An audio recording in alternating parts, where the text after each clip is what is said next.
It's the 7th of July 2022. We have Jälkimaininki efter dyningen restakes. Be here in Kivenlahti, Stensvik, close to Espoo, in the Helsingfors region, Finland, Espoo.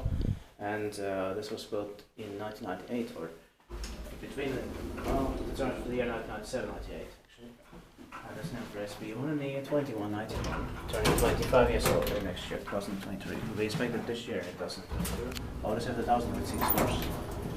But one right because the floor again was broken.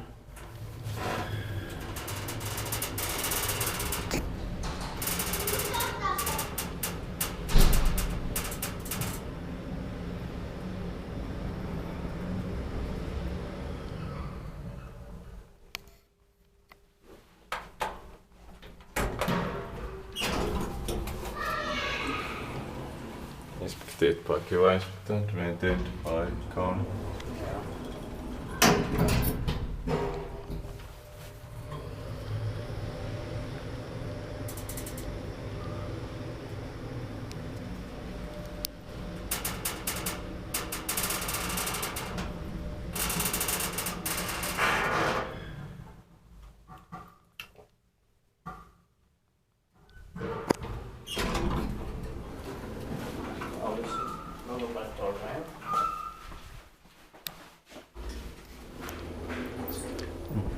That's